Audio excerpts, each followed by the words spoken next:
요한복음 7장 50절 51절을 읽겠습니다. 다 찾으셨습니까? 네. 자, 요한복음 7장 50절 51절 함께 봉독하시겠습니다. 그 중에 한 사람 곧 전에 예수께 왔던 니고데모가 그들에게 말하되 우리 율법은 사람의 말을 듣고 그 행한 것을 알기 전에 심판하느냐. 아멘. 예수님이 하신 말씀이 아닙니다. 지금 잘 아시는 대로 50절에 말씀하고 있는 대로 그 중의 한 사람 곧 전에 예수께 왔던 니고데모가 그들에게 말하되라고 말씀하는 것처럼, 니고데모는 유대인 중에서도 출세한 사람이었습니다. 지체 높은 사람이었습니다. 국회의원이었고 바리새인이었습니다. 율법적으로 하나님 앞에서, 그들이 섬기는 하나님 앞에서 나름 정직하고 바른 반듯한 삶을 나름 열심히 살고 있던 사람입니다. 그 사람이 자기 동료에게, 바리새인들에게 한 말이 51절의 말씀입니다. 제가 다시 읽어드릴게요. 우리 율법은 사람의 말을 듣고 그 행한 것을 알기 전에 심판하느냐. 자기의 동료들이, 하나님을 믿는, 열심히 믿는 자기 동료들이 하나님이 보내셨다고 믿어지는, 다들 그렇게 믿었습니다. 아, 저 사람이 하나님이 보내신 사람이구나. 이스라엘 백성들은, 유대인들은 메시아를 항상 대망했었습니다. 메시아, 구원자, 우리를 구원해 주실 그 하나님이 보내신 사람. 그렇게 믿어졌던 예수에 대해서 그러니까 그 예수에 대해서 정죄하고 핍박하고 죽이려고 하던 자기의 동료들에 대해서 한 말이 51절의 말입니다. 이 51절의 말은 자기 동료들의 그 행위를 막아서는 말이었습니다. 뭔가 이건 아니다 싶었습니다. 우리 율법은 사람의 말을 듣고 그 행한 것을 알기 전에 심판하느냐. 뭔가 갈등이 심화된 그 사람의 마음속에서 나온 말 같지 않습니까? 율법적으로 철저하게 하나님을 섬겼던 사람입니다. 니고데모, 그리고 바리새인들, 여러분 잘 아시는 대로. 그리고 모든 상황을 자기들이 알고 있는 그 율법으로 철저하게 판단하고 그리고 결정 내리며 살아가던 그런 사람들입니다. 그런데 하나님이 보내셨다고 믿어졌던,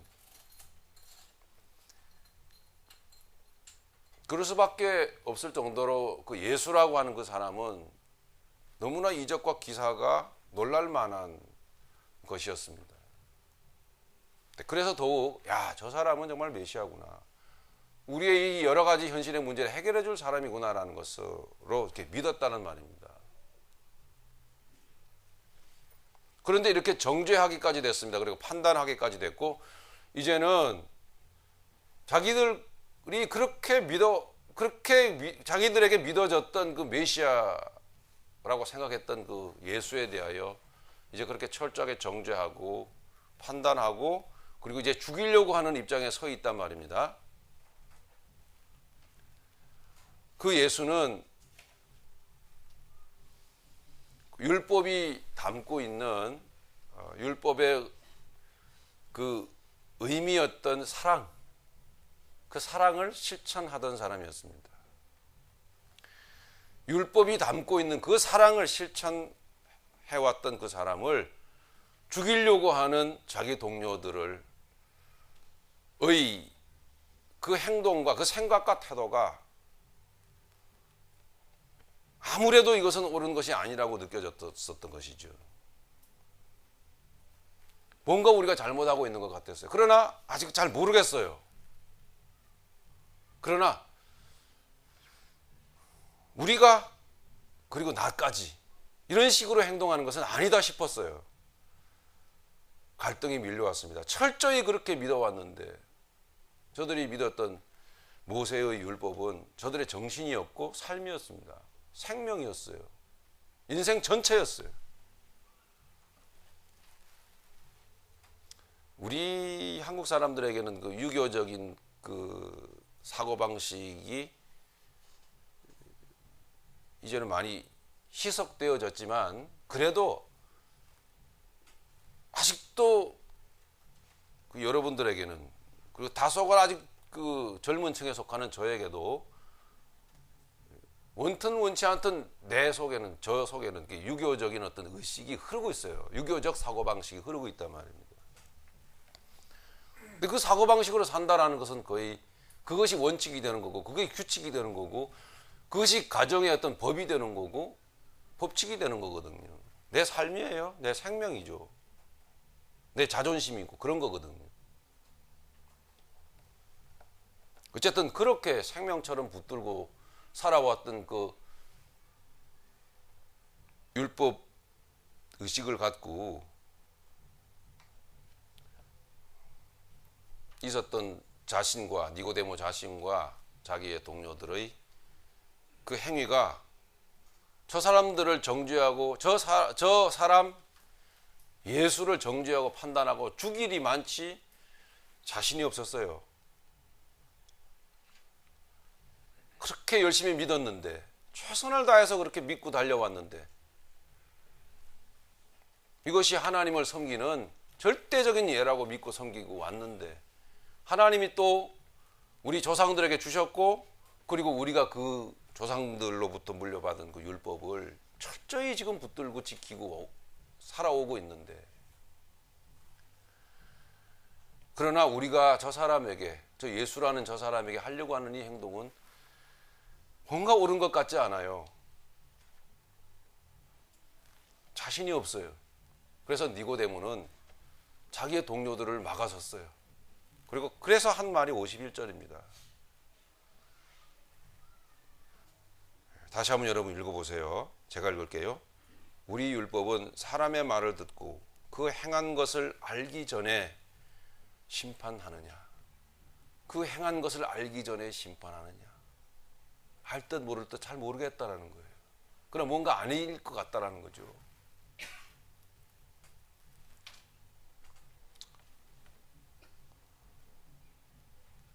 요한복음 3장에 보면 이 니고데모가 밤에 예수님을 찾아옵니다. 여러분 잘 아시죠?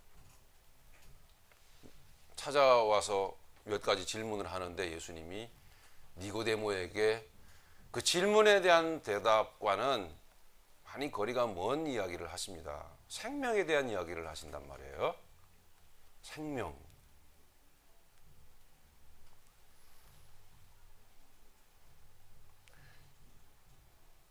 세상 사람들에게 있어서 생명이라고 하는 것은 하나밖에 없어요. 그것이 바로 육의 생명입니다. 육신의 생명이에요. 믿는 사람들에게 있어서의 생명은 두 가지죠. 하나는 육신의 생명이고 한 가지는 영의 생명이에요. 그런데 하나님을 만난 사람에게 있어서의 생명이 또 있어요. 하나님을 만난 사람에게 있어서, 예수를 만난 사람에게 있어서의 생명은 한 가지예요. 또다시 한 가지예요. 그건 영의 생명이에요. 그 한 가지 외에는 없어요. 예수를 만난 사람에게 있어서의 생명은 두 가지가 아니라 한 가지예요. 육신의 생명이 죽어야 얻게 되는 생명, 영의 생명. 예수님은 그 얘기를 하셨단 말이에요. 사람이 거듭나지 아니하며.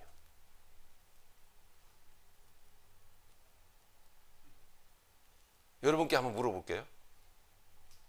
사람의 생명은 몇 가지죠? 두 가지로 알고 있었는데 대답하기도 그렇고.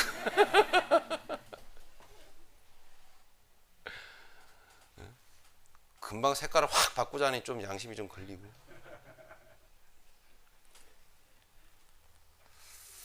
우리 믿는 사람들은, 니고데모도 믿는 사람이었잖아요. 그죠, 여러분?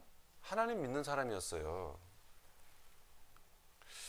우리 믿는 사람들에게 있어서는 생명이 두 가지잖아요. 육의 생명, 영의 생명. 그런데 예수를 만난 사람에게 있어서 생명은 한 가지예요. 영의 생명. 그 외에는 없어요. 왜냐?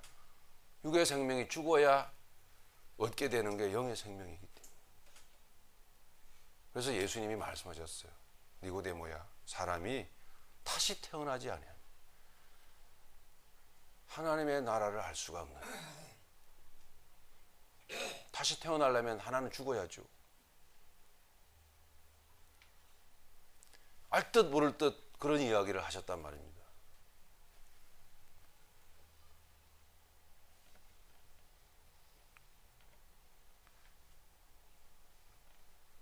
자, 그 예수님이 하신 이야기의 그 장면으로 한번 가보겠습니다. 오늘 요한복음 7장 51절의 니고데모가 갈등하는 가운데 자기의 동료들을 서면서 했던 이 말을 기억하면서, 이 사람들아, 우리가 지금 실수하고 있는지도 몰라. 다시 생각해보자. 이 얘기예요. 자, 요한복음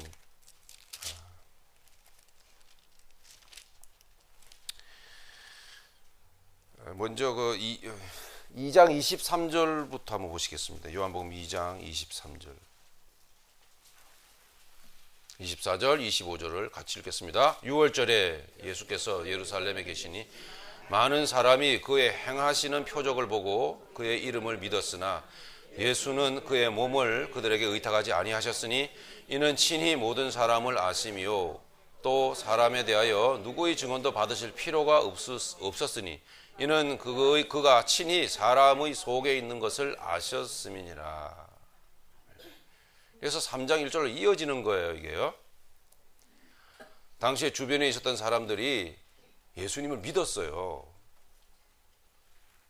6월절에 예수께서 예루살렘에 계시니 많은 사람이 그의 행하시는 표적을 보고 그의 이름을 믿었어요.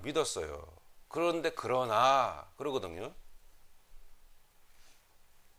근데 표적을 보고 믿었어요. 그러나죠. 그러나 예수는 그의 몸을, 자신을 그들에게 의탁하지 아니하셨으니. 이게 무슨 말이 자신의 몸을 의탁하지 아니하셨으니. 예. 맡기지 아니하셨으니. 그렇게 해석을 해도 되겠죠. 예. 맡기지 아니하셨으니.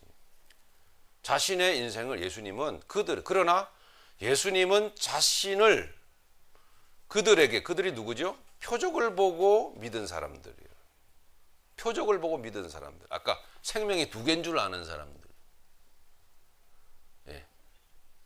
육의 생명도 아직 왕성하고 영의 생명도 살아있고 이렇게 사는 사람들이에요. 근데 예수님은 그들은 그렇게 믿는데 예수님은 자신을 그들에게 맡기지 않았어요. 자신의 마음을 그들에게 주지 않으셨다는 말이에요. 예수님은 그의 몸을, 그의 인생을, 자신을 그들에게 맡기지 아니하셨으니 마음을 열어서 주시지 않으셨다라는 얘기예요.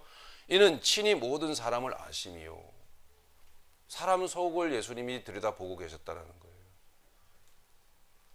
자신을 준다라는 것은 생각해 보세요.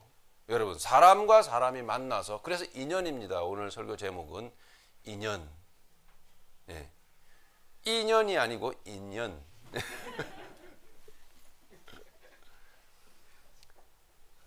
내 자신의 마음을 열어서 상대방에게 내 마음을 주고 나를 준다라고 하는 것은 만난 인연이기 때문에 그러는 거거든요.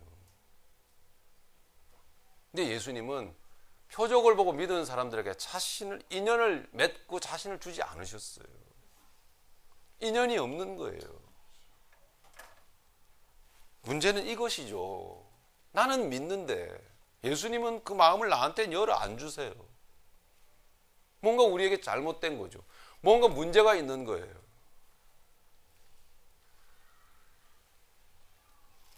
예수님은 마음을 열어서 자신을 우리에게 맡겨주지 않으셨는데, 자신을 우리에게 주지 않으셨는데, 마음을 주지 않으셨는데, 그 이유는 속을 들여다보셨기 때문이다라는 거죠.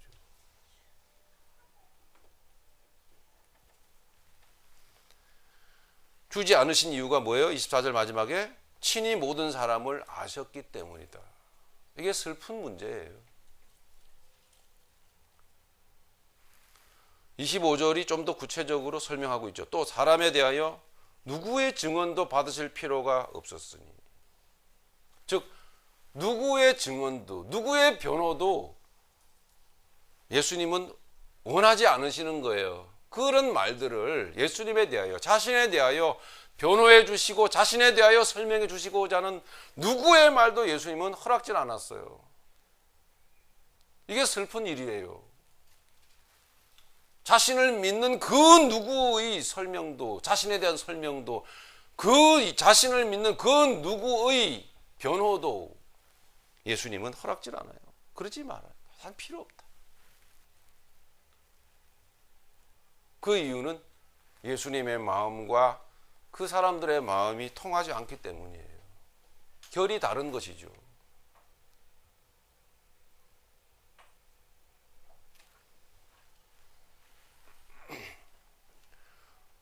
사람에 대하여 누구의 증언도 받으실 필요가 없었으니 그 이유는 그가 친히 사람의 속에 있는 것을 아셨습니다. 말입니다. 자, 중요한 게 뭔지 나왔죠, 이제는. 그 뭐죠? 사람 속에 있는 그것. 그게 중요한 거예요. 표적을 보고 믿는 것 정도는 믿음이 아니란 얘기예요.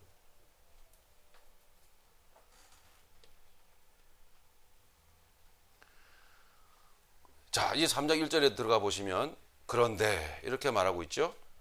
그런데 바리새인 중에 그런데라고 말하는 것은 23절, 24절, 25절의 5절에 담겨 있는 그 예수님 말씀하시고자 하는 그 깊은 그 내용을 뭔가 예수님 말씀하시고자 하는 그 내용을 설명하는 건 거예요. 3장 1절부터.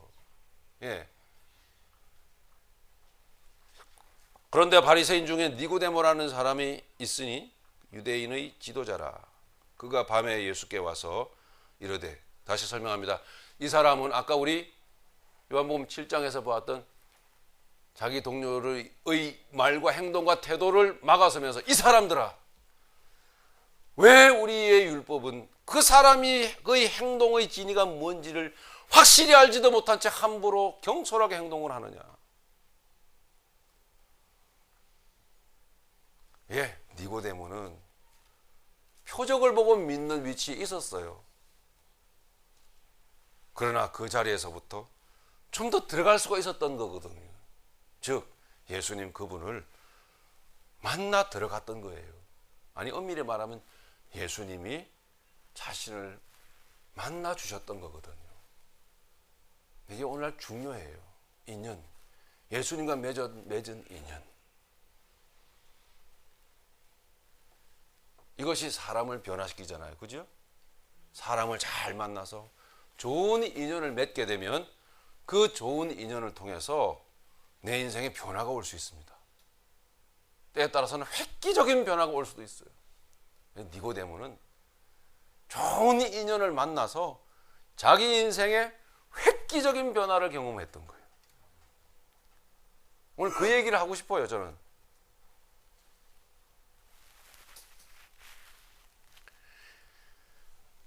자, 표적을 보고 단순히 예수를 믿는 하나님이 보내신 메시아일까? 그럴 거야. 하나님이 보내시지 않고서야 어떻게 저런 일을 해?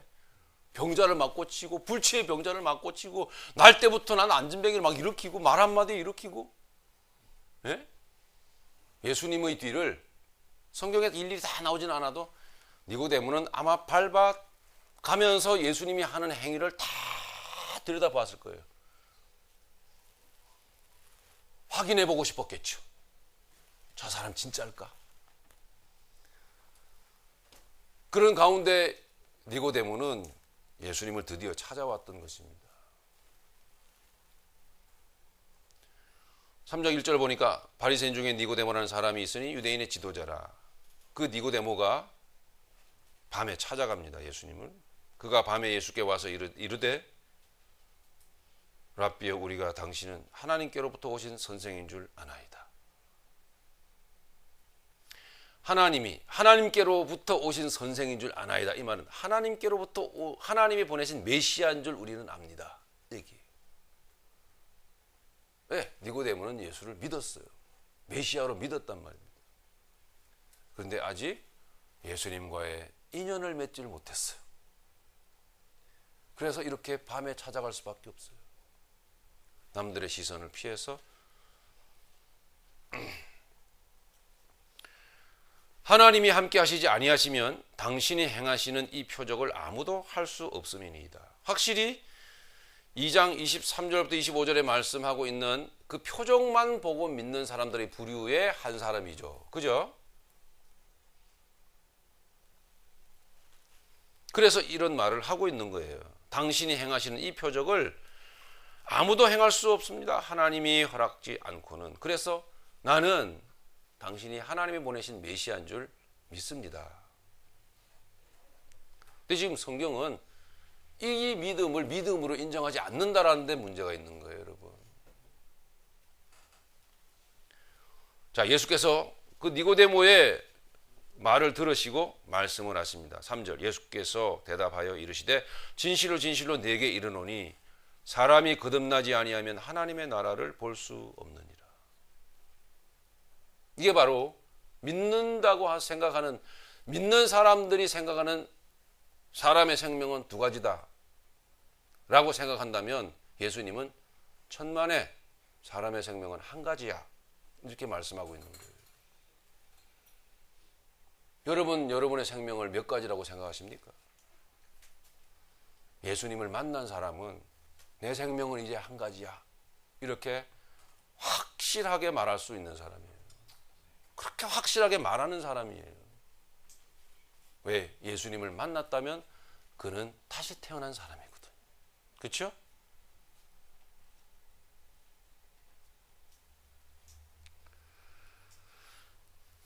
그렇게 다시 태어났다면 그 옛사람의 생명은 죽었겠죠. 나 옛사람은 이제 없겠죠. 예수 그 안에 묻혀버렸겠죠. 성도라는 이름을 다시 받았겠죠.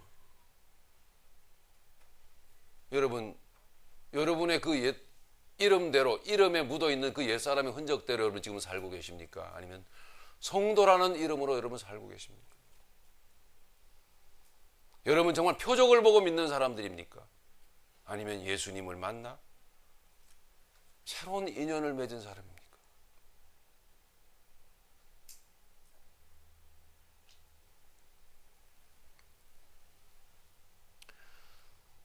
예수님의 니고데모에게 향하여 하신 이 사람이 거듭나지 아니하면 하나님 나라를 볼 수 없느니라, 이 말은 사람의 생명은 결국 하나여야 한다라는 그 하나님의 그 절대적인 뜻을 말씀하심과 아울러 하나님의 나라는 장소적 개념이 아니라 장소적 개념으로 생각해서 안 된다라는 것입니다. 하나님의 나라는 장소적 개념이겠죠. 그러나 우리가 그렇게 생각할 필요는 없어요, 여러분. 이제 하나님의 나라가 천국이 어디 있을까부터 시작해서 그 위치가 어디일까, 뭐 그런 거 생각할 필요가 없다는 거예요. 그리고 우리가 또 가야 될 그 하나님의 나라도 너무 집착하지 마세요. 여기서 말하는 이 하나님의 나라도 마찬가지. 장소적 개념이 아니라 시간적 개념이에요. 우리에게 있어서, 즉 예수님이 말씀하시는 사람이 거듭나지 아니하면 하나님의 나라를 볼 수 없느니라. 우리가 믿는 그 예수님이 우리에게 지금도 하고 계시는 그 말씀은 장소적 개념의 천국이 아닙니다. 지금 우리가 이 세상 살면서 맛보고 경험해야 될 시간적 개념의 하나님의 나라예요. 그러나 하나님의 나라는 시간 자체가 없잖아요? 그죠? 그 바로 그냥 지금이에요. 지금 우리에게 임하는 하나님의 나라. 그 하나님의 나라를 말하는 거예요. 그러면 사람이 거듭나면 그 하나님의 나라를 볼 수 있다라는 얘기잖아요. 그죠? 예수님 말씀. 네. 옛사람의 생명이 죽고 새 사람의 생명으로 다시 태어나면 하나님의 나라를 느끼고 맛보고 인생을 살아가게 된다는 그런 얘기잖아요. 그 사람에게 있어서는 새 정신이 생기겠죠. 새 정신이 느껴지겠죠. 내 안에서 내 마음속에 새 정신이 담긴 그 정신의 그 기분을 느낄 수 있겠죠. 아, 믿음 생활이라는 이런 거구나.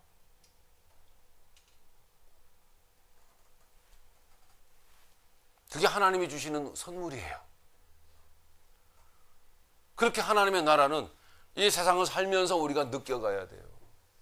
지금 우리에게 주시는 하나님의 나라의 말할 수 없는 그 누림이라고요. 니고데모가 이 예수님이 하신 말씀을 이해를 했을까요? 못했죠, 당연히. 왜? 거듭나지 못했기 때문에. 니고데모가 말합니다. 이르되 사람이 늙으면 어떻게 날 수 있사옵나이까? 두 번째 모태에 들어갔다가 날 수 있사옵나이까? 아니죠. 그런 개념이 5절 예수께서 대답하시되 진실로 진실로 네게 이르노니 사람이 물과 성령으로 나지 아니하면 하나님의 나라에 들어갈 수 없느니라.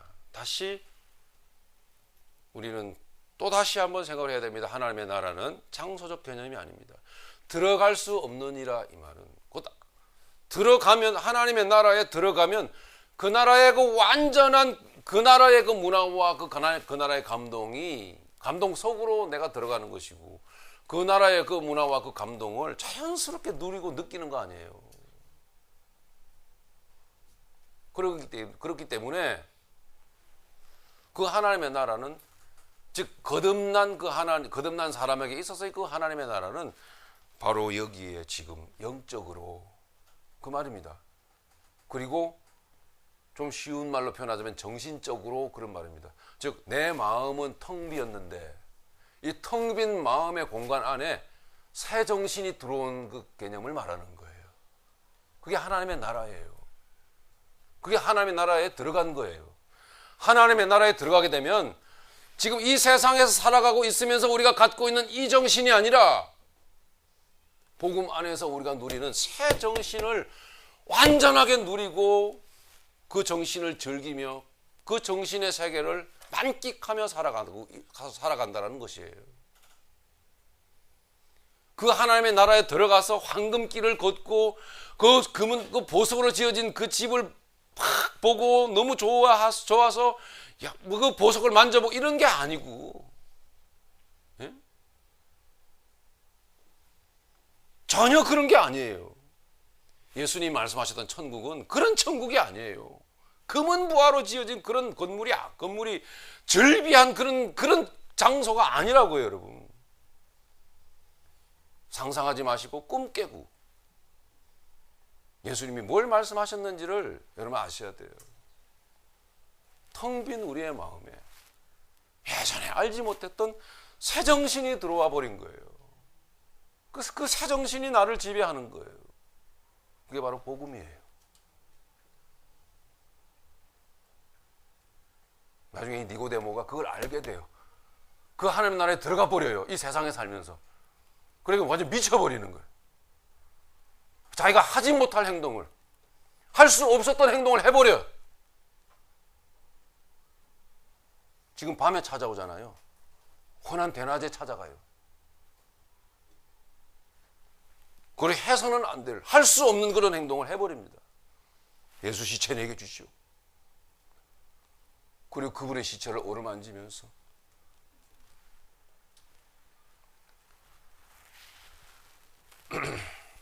모든 불이익과 수모를 감수하면서 그분이 말씀하시고자 했던 그것을 알아버렸기에 그분이 보여주셨던 그런 삶을 향해서 가게 됐고 그 길을 걸어가는 사람이 되어버렸어요.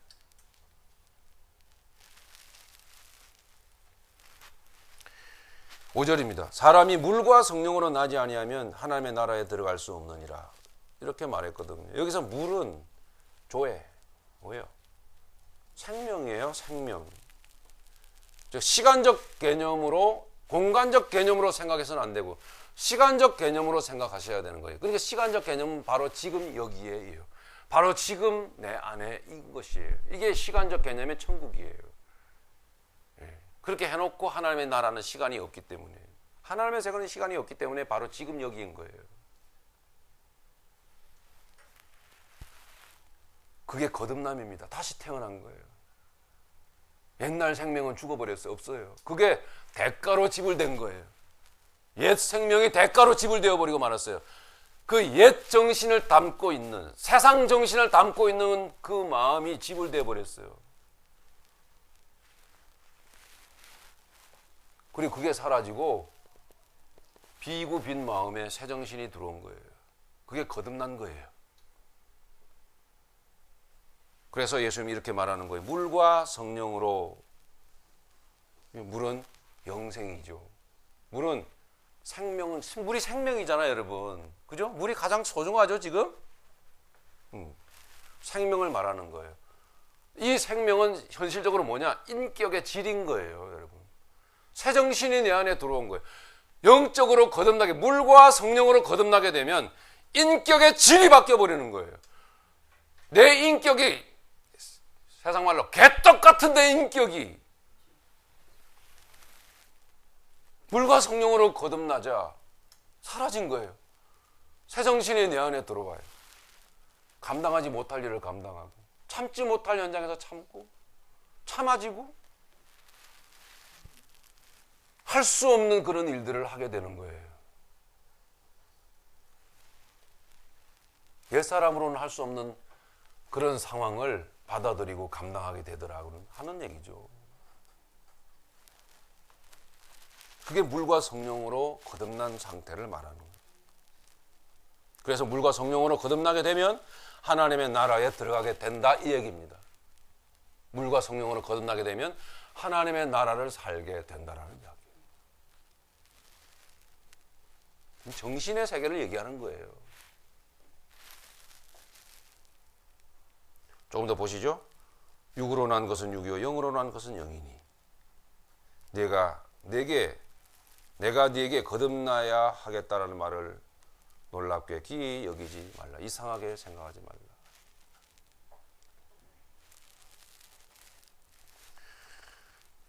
자, 차이점을 계속 예수님이 말씀하십니다. 8절, 바람이 임의로 불며 네가 그 소리를 들어도 어디서 와서 어디로 가는지 알지 못하니 성령으로 난 사람도 다 그러하니라. 니고데모가 대답하여 이르되 어찌 그러한 일이 있을 수 있나이까. 여러분, 실제로 하나님 주도하에 물과 성령으로 거듭나는 일이, 역사가 우리 안에 이루어지지 않으면 우리는 니고데모의 입장과 다를 게 하나도 없어요. 똑같아요. 이해를 못해요. 여러분, 지금 제가 여러분에게 드리는 말씀을 이해를 하십니까?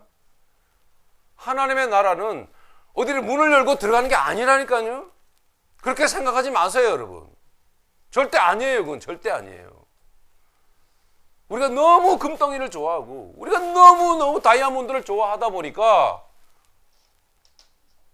실제로 그래요.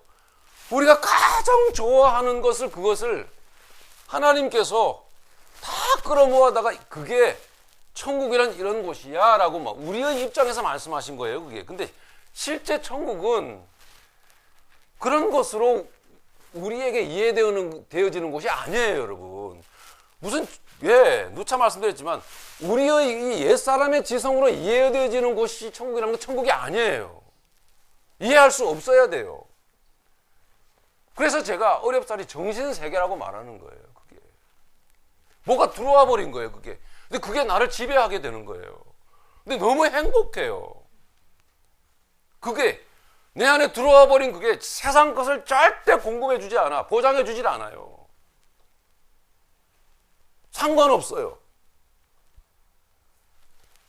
그런데 그 성령으로부터, 한 주님으로부터 내게 들어와 버린 그 정신 때문에 그렇게 행복할 수가 없는 거예요.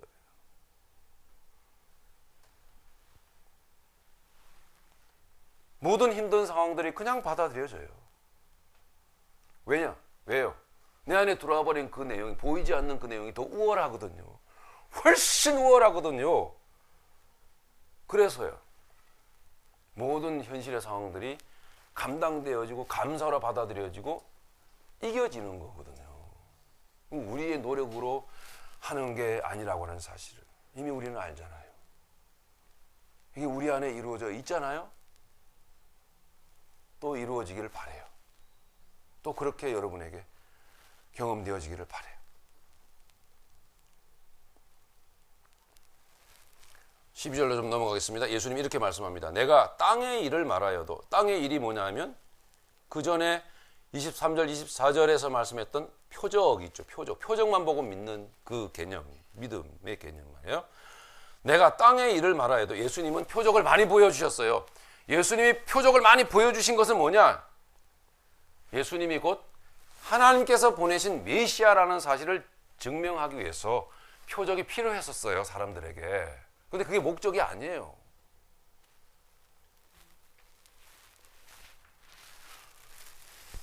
내가 땅의 일, 표적을 보여줘도 너희가 믿지 아니하거든. 하물며, 즉 바로 믿을 수가 없거든. 하물며 하늘의 일을 말하면 어떻게 믿겠느냐. 여기에 하늘의 일은 표적의 본 뜻인 생명이에요, 생명.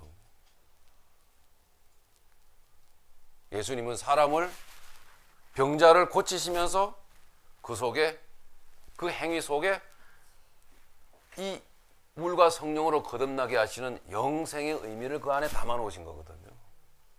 근데 사람들은 단순히 병자를 고치는 그 사건만을 바라보고 있기 때문에 예수님과의 만남, 그 인연을 맺지 못하는 거예요. 그런데 안심하십시오. 누가 그걸 알겠습니까? 그죠? 다 외적 현상만 보고 와 그러는데, 저도 그랬고 여러분들도 그랬고. 하늘의 일을 말하면 어떻게 믿겠느냐. 하늘에서 내려온 자 곧 인자 외에는 하늘에 올라간 자가 없느니라. 인자 외에는,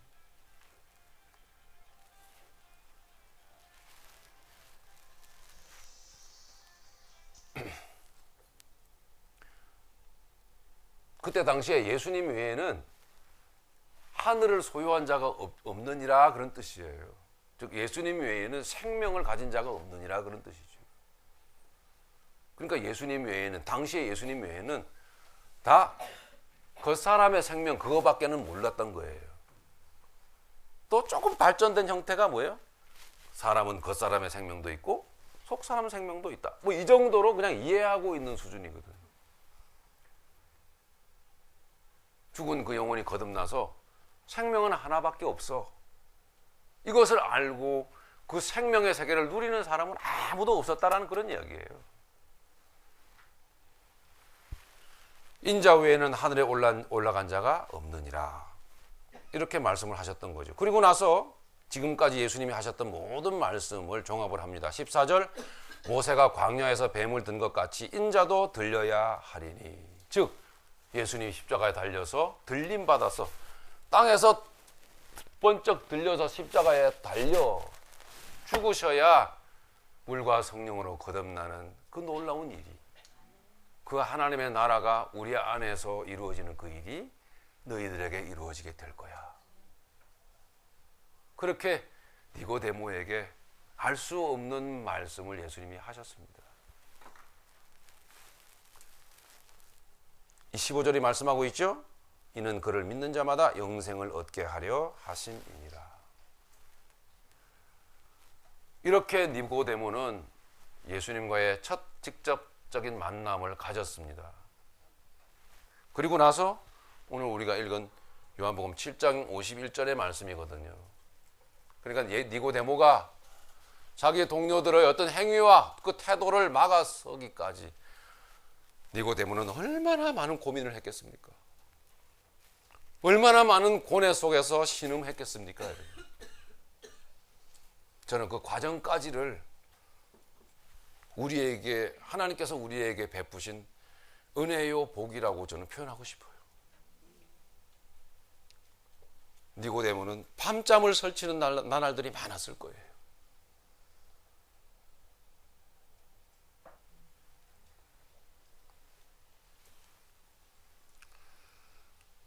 그렇게 예수님은 니고데모를 만나 주셨습니다. 이후로부터도 시간이 많이 흘러갔겠죠. 예수님의 자기의 사역을 감당을 하셨겠고, 결국은 하나님이 원하셨던 대로, 계획하셨던 대로 십자가를 지셨습니다. 고난의 잔을 받으셨고, 고통과 아픔 속에서, 핍박 속에서 예수님은 십자가에 달려서 죽으셨어요. 예수님의 그 목숨이 끊어지는 그 순간까지 실은 하나님께서 함께 끌고 간, 함께 만남의 인연의 그 목적을 두고 끌고 간 한 영혼이 있었으니 그 영혼이 니고데모였다. 니고데모는 십자가상에서 억울하게 죽어가는 예수님의 그 죽음을 해결하지 못했어요. 그러나 엄청난 고민과 고뇌와 압박과 또는 정신적인 그 고통 속에서 예수님의 죽음에까지 이르는 그 과정까지를 함께 갔었습니다. 저는 그렇게 설명을 하고 싶어요. 예수님이 십자가를 지고 가시면서도, 십자가 달려 죽으시면서도 그 시간까지 니고데모를 만나 주셨던 거거든. 결국 예수님을 만나버린 니고데모는 19장에 보면, 요한복음 19장에 보면 그렇게 행동을 하게 됩니다. 아리마대 요셉이 예수님의 시체를 달라고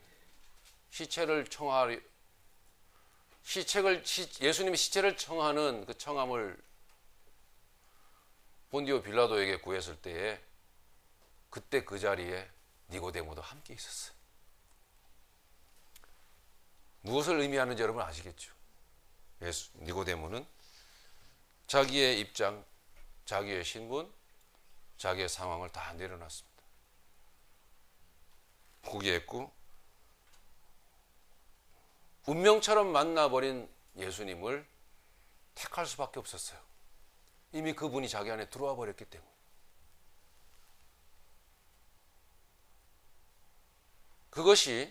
그리고서는 니고데모는 현실이 보장해 주었던 모든 조건과 상황들을 다 잃어버렸습니다. 그게 예수님과의 만남의 결과입니다. 제가 오늘 여러분들에게 말씀드리려고 하는 만남, 인연이라고 하는, 한 해 동안도 여러분 좋은 인연 많이 맺으시기를 바랍니다. 좋은 인연 가운데 인생의 어떤 획기적인 변화가 있을 수 있어요.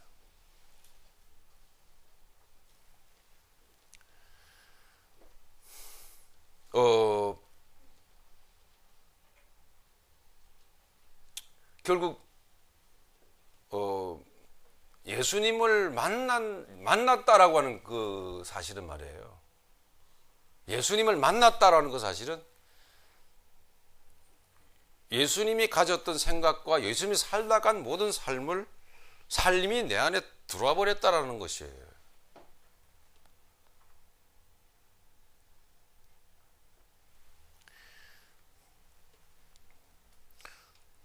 그건 우리가 이미 다 알고 있는 바와 같이 우리가 현실에서 누릴 수 있는 현실적인 기쁨과 현실적인 어떤 모든 그런 어떤 그 유익과 혹은 우리가 줄 수 있는 기득권까지 니고데모처럼 다 포기할 수밖에 없는 삶을 요구하는 것이라고 하는 거죠. 예수님과의 만남. 단순히 표적을 보고 믿는 차원까지는 그러지 않아도 돼요. 굳이. 그런데 니고데모는 표적을 보고 믿는 그 수준에서 한 발짝 더 나아가 그를 찾아갈 수밖에 없었다고요. 이게 그분이 니고데모가 밤에 예수님을 찾아갔지만 실은 예수님이 니고데모를 밤에 오게끔 만들어 버리신 거예요. 여러분에게 예수를 믿으면서 마땅히 있어야 될 그 고민과 고뇌가, 인생의 고민과 고뇌가 있기를 바랍니다. 그래서 예수님을 밤에라도 찾아가실 수 있길 바라고요. 우리가 할 수 없는 그것, 하나님께서 바로 여러분들 안에 하나님께서 들어가 버리시게 된다면, 들어오셨다면 하나님 그분의 부담을 여러분 지게 될 수밖에 없어요. 그게 인연의 결과예요. 그분과 인연을 맺었던 까닭에 그분의 인생이 내 안에 들어와 버린 거죠. 그분이 살아갔던 인생이 내 안에 들어와 버렸던 거죠. 근데 그렇게 맺어진 인연의 결과가 어떤 것이냐? 여러분, 그 가치를 여러분들이 누려보시길 바랍니다. 그건 단순히 물질적인 부분이 아니에요. 단순히 현실적인 어떤 문제의 해결이 아니에요. 그건 내가 감당할 수 없는, 내가 체험할 수 없었던, 내가 맛볼 수 없었던 예수님의 그 마음속에 담겨져 있었던 그 가치성, 내 안에 들어와서 내 인생의 가치를 만들어버린 거예요. 그게 그분과의 만남의 결과입니다. 그분과 인연을 맺었던 결과거든요. 니고데모는 모든 희생을 각오하게 됐고 기꺼이 그 대가를 지불해버리고 말았어요. 그게 예수님을 만났던 사람들의 모든 사람들의 삶의 결과가 그래요. 크리스토폴이라고 하는 사람이 있었어요. 그 사람은 힘이 장사래요. 힘이 장사라서 그 사람이 했던 일이 강을 건너고자 하는 나그네들을 이렇게 등에 업어서 강을 건네주곤 하는 그런 일을 하면서 밥을 먹고 살았던 사람이래요. 어느 날 이렇게 버드나무가 이렇게 크게 자란 그 그늘 아래서 이렇게 낮잠을 자고 있는데요. 한 소년이 그 사람에게 와가지고 깨웠어요. 강을 좀 건너게 해달라고. 그래서 크리스토폴은 그 소년을 등에 업고 강을 건너기 시작했어요. 강의 그 중간 지점까지 건너가는 그 시점에 이르러서 이 소년이 갑자기 천근의 어떤 바위 무게만큼 느껴진 거예요. 도저히 너무 무거워서 이 소년을 쥐고 건너갈 수가 없는 거예요. 천근의 무게로, 바위 무게로 나를 짓누르는데 건너갈 수가 없었어요. 순간에 느낀 스쳐 지나가는 느낌으로 물었습니다. 당신 누구십니까?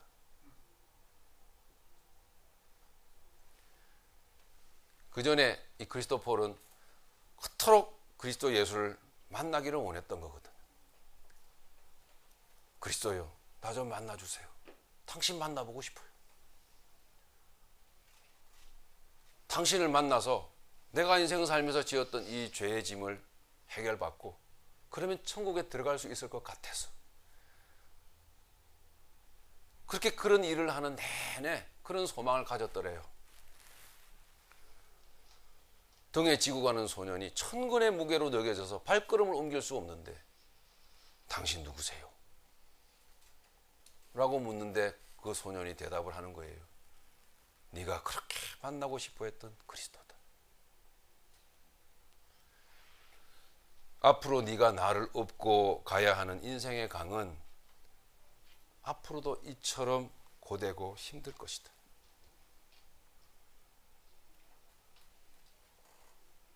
예수님이, 등에 업히신 예수님이 폴에게 그렇게 말씀했대. 앞으로 네가 나를 업고 가야 하는 인생의 강, 앞으로도 이것처럼 고되고 힘들 것이다. 그렇게 오모빌방 만나고 싶어 했던 그리스도와의 만남, 맺어진 인연의 결과, 평생을 인생의 강을 건너면서 그분을 지고 건너가면서 겪어야 했던 고되고 힘든 짐지고 걸어가는 인생이었어요. 여러분 인생 사시면서 좋은 인연 많이 맺으시기를 바랍니다. 예수님을 그러나 만나게 되면 고되고 힘든 인생의 길을 걸어가면서 그 인연으로 인해서 짐을 져야 될, 겪어야 될 그 마음의 그 짐이 말로 다 할 수 없이 고되고 힘들다라는 거예요. 여러분, 예수님 만나게 되면 예수님 그분을 내가 업고 가야 되기 때문에, 근데 그분의 인생이 내 안에 들어와 버렸기 때문에 너무 무거워요. 이게 주님과 맺은 인연의 결과입니다. 어쨌든 주님이 그 소원을 이루어 주셔가지고 들어주셔서 그렇게 만나 주셨더래요. 그래서 주님이 그에게 그렇게 말씀하셨더랍니다. 여러분은 어떤 예수님 만나셨어요? 여러분이 만난 예수님은 여러분에게 어떤 느낌을 전해줘요? 힘들지 않으세요? 고되지 않으십니까? 그분이 여러분에게 늘상 말씀으로 요구하시잖아요. 내가 너를 만났고 네가 나를 만나서 너와 나 인생 살아가면서 이렇게 인연을 맺었는데,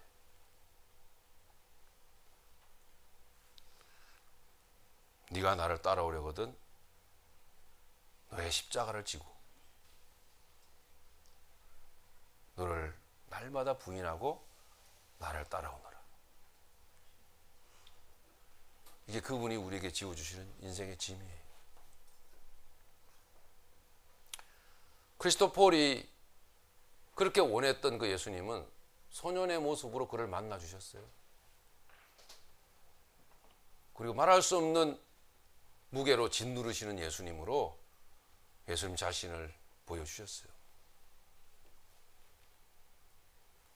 오늘도 우리는, 지나간 2013년 한 해도 여러분 인생 살면서 이런 인연 저런 인연 맺으면서 여러분 살아오셨을 거예요. 2013년 한 해도 우리는 이 예배당 안에서, 이 새벽교회라는 이 울타리 안에서 우리는 여러 사람을 이렇게 만나고 살아왔어요. 내년에도 또 여러 다양한 사람들을 만날 거예요. 저는 여러분을 만났고 여러분은 또한 저를 만나셨잖아요. 경우에 따라서는 이미 예수님이 그 안에 들어가 있는 그런 사람을 여러분 만나실 수 있겠죠. 그런데 여러분 어떤 예수님을 생각하고 계세요? 니고데모가 만났던 예수님은 어떤 예수님이었을까요? 크리스토폴이라는 사람이 만났던 예수님은 또한 어떤 예수님이었을까요?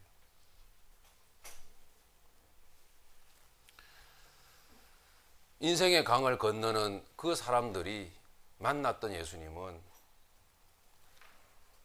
생각밖에 그 인생의 강을 건널 수 없게 할 만큼 무거운 짐의 예수님이에요. 힘들게 하고 또 어렵게 하는 그런 고되고 힘든 짐으로서의 예수님 보여주셨어요. 우리는 사람들을 만나고 인연을 맺잖아요. 예수님은 그런 사람들을 통해서 우리를 이미 만나 주셨는지도 몰라요. 저를 여러분이 만나셨잖아요. 저를 통해서 예수님께서는 여러분을 만나 주셨다고 저는 믿어요. 그러면 예수님이 여러분에게 뭘 말씀을 하셨었겠죠.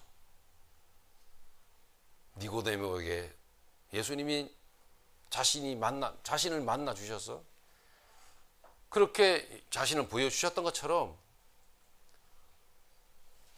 그렇게 니고데모는 예수님을 만났던 것처럼 지금 오늘날에도 예수님은 저를 통해서, 저를 사용해서 여러분을 만나 주실 거라고요. 우리가 맺은 인연은 이런 거예요. 사람이 사람을 만난다는 것은 그만큼 인생의 무게를 짊어지는 것입니다. 갈라디아서 6장에 보면 너희가 짐을 서로 지라 그랬거든. 그게 뭐겠어요? 나를 업어라 그 얘기잖아요. 근데 어쩌면 우리는 그 짐을 자꾸 피해 가려고 해요. 무겁고 힘들거든요. 돌아가고 피하려고 그런다고요. 아니요. 그러면 안 돼요. 예수님은 지난 한 해 동안도 너무나 많이 여러분들이 원했던 그 원함처럼 예수님은 이미 여러 사람을 통해서 여러분을 원했기 때문에 만나 주셨고 또 만나 주시려고 하셨던 거죠.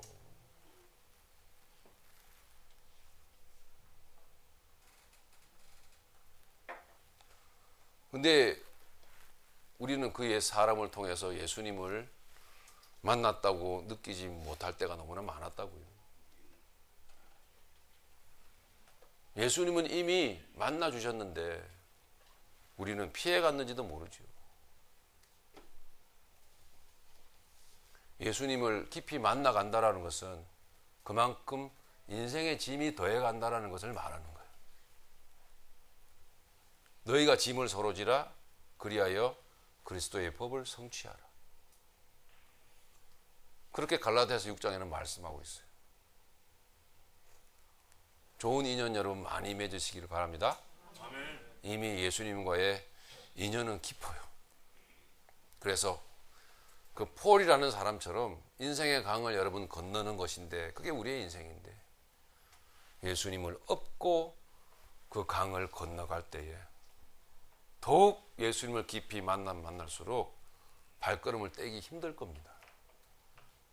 예수님이 폴에게 말씀하셨던 것처럼 네가 인생의 강을 건너가기까지는 더욱 고되고 이처럼 힘들 거야. 네가 나를 업었기 때문에. 그렇게 여러분 곁에 또 다른 소년들이 나타나는 것이거든요. 그럴 때마다 여러분 재빠르게 눈치채시고 아, 예수님이 내 등에 업히셨구나. 아, 예수님이 나를 이렇게 만나 주셨구나. 누가 여러분 가정에 초대받아서 들어가고 싶어 하실 때에 이분이 예수님이라고 여러분 생각하셔야 됩니다. 이 마태복음 25장에 나타나신 예수님. 가난한 자, 헐벗은 자, 그리고 불쌍한 자.